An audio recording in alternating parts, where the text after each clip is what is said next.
130. Uruguay dominaba el fútbol mundial. Baru saja disahkan FIFA bagi turnamen FIFA ASEAN Cup September jadi 2 tier. Malaysia masuk tier 2. FAM tak terima. Woi, kan peringkat kami lebih baik dari Myanmar. Netizen udah terima aja.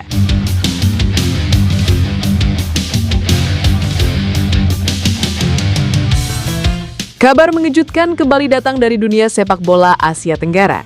Saat negara-negara ASEAN sedang sibuk mempersiapkan diri menghadapi berbagai agenda internasional, tiba-tiba sebuah keputusan besar muncul yang langsung membuat publik pecinta sepak bola kawasan ini ramai membicarakannya. Sebuah turnamen baru bernama FIFA ASEAN Cup resmi masuk ke dalam agenda internasional yang akan digelar pada jeda FIFA Matchday bulan September. Ini tentu bukan turnamen biasa.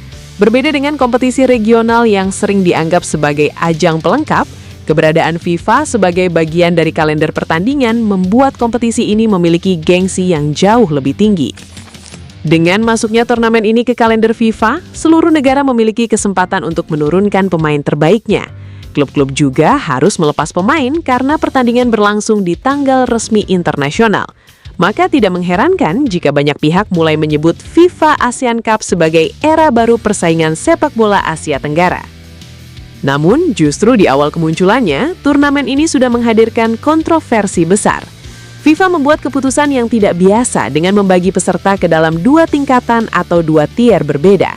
Keputusan ini disebut bertujuan agar pertandingan lebih kompetitif dan negara dengan kekuatan yang seimbang bisa saling menghadapi.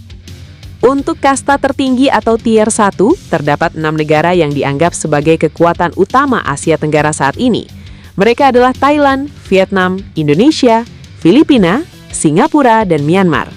Ke-6 negara tersebut nantinya akan dibagi menjadi 2 grup yang masing-masing berisi 3 tim. Persaingan dipastikan akan sangat ketat karena jumlah pertandingan yang sedikit membuat setiap laga menjadi sangat penting. Tidak ada kesempatan untuk melakukan kesalahan karena hanya juara grup dan runner-up yang akan mendapatkan tiket menuju babak semifinal. Format ini juga membuat setiap pertandingan terasa seperti laga final. Bayangkan saja jika Indonesia berada satu grup dengan Thailand atau Vietnam, maka sejak pertandingan pertama tekanan sudah sangat besar. Satu kekalahan saja bisa membuat perjalanan menuju gelar juara menjadi jauh lebih sulit. Berbicara mengenai tier 1, keberadaan Indonesia tentu menjadi salah satu sorotan terbesar. Dalam beberapa tahun terakhir, perkembangan sepak bola Indonesia memang mendapatkan perhatian dunia. Mulai dari peningkatan kualitas kompetisi, semakin banyak pemain yang berkarir di luar negeri, hingga antusiasme supporter yang selalu memberikan atmosfer luar biasa di setiap pertandingan. Thailand dan Vietnam juga tetap menjadi pesaing berat dengan pengalaman mereka di level Asia. Sementara Filipina dan Singapura masih menjadi tim yang tidak boleh diremehkan karena mereka memiliki pemain-pemain yang bermain di liga luar negeri. Sedangkan Myanmar yang mendapat tempat di tier 1 justru menjadi alasan munculnya kontroversi paling panas. Pasalnya, Malaysia yang selama ini merasa sebagai salah satu kekuatan sepak bola Asia Tenggara justru tidak dimasukkan ke dalam kasta tertinggi. Harimau Malaya harus menerima kenyataan bermain di tier kedua bersama Laos, Kamboja, Brunei Darussalam, dan Timor Leste. Keputusan tersebut langsung membuat publik Malaysia terkejut. Banyak pihak mempertanyakan bagaimana mungkin Malaysia yang memiliki ranking lebih baik dari Myanmar justru harus turun ke kasta kedua. Pertanyaan seperti apa dasar penilaiannya langsung memenuhi berbagai perbincangan sepak bola ASEAN. Namun FIFA dikabarkan tidak hanya melihat ranking semata.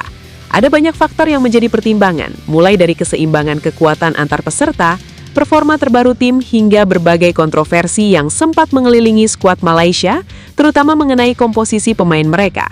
Dari sisi daya saing, FIFA menilai tier 1 harus berisi tim yang benar-benar dianggap siap menghadapi persaingan level tertinggi.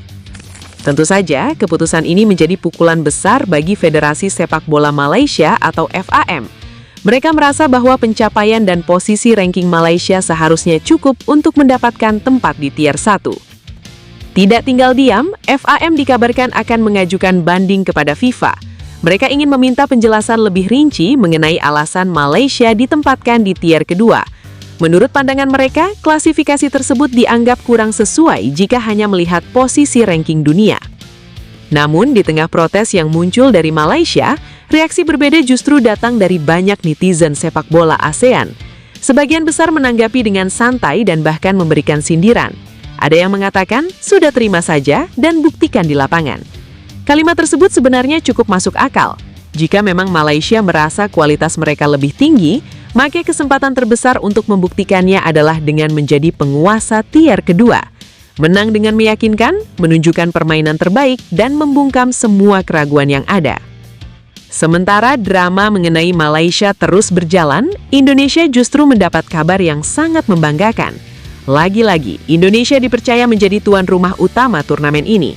Keputusan tersebut bukan sesuatu yang mengejutkan jika melihat bagaimana atmosfer sepak bola di tanah air dalam beberapa tahun terakhir.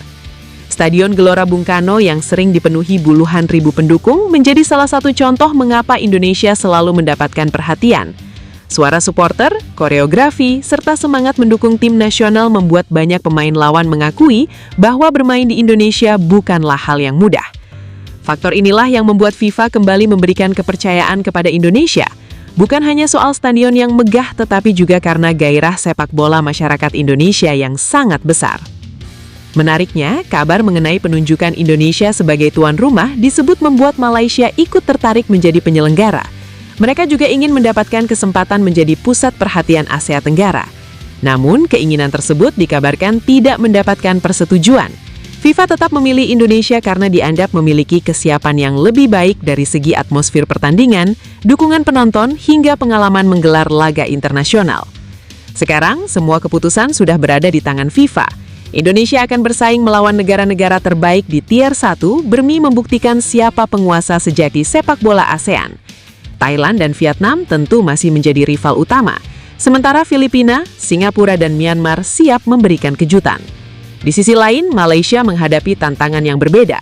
Mereka harus menerima kenyataan memulai perjalanan dari tier kedua. Apakah keputusan FIFA ini akan menjadi motivasi bagi Harimau Malaya untuk bangkit dan menunjukkan kualitas mereka? Atau justru pembagian tier ini membuktikan bahwa masih ada jarak yang harus mereka kejar untuk kembali bersaing dengan tim-tim terbaik ASEAN?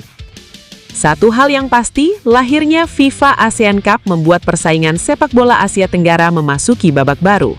Bukan hanya soal siapa yang bawa pulang trofi, tetapi juga soal gengsi, harga diri, dan perebutan status sebagai raja sepak bola Asia Tenggara.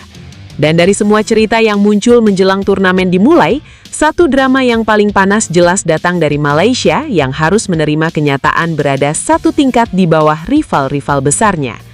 Wah, di mana pendapat kalian, guys? Apakah kalian setuju kalau Malaysia dimasukkan ke tier 2 atau mending gak usah diajak? Jangan lupa tinggalin komentar kalian di bawah.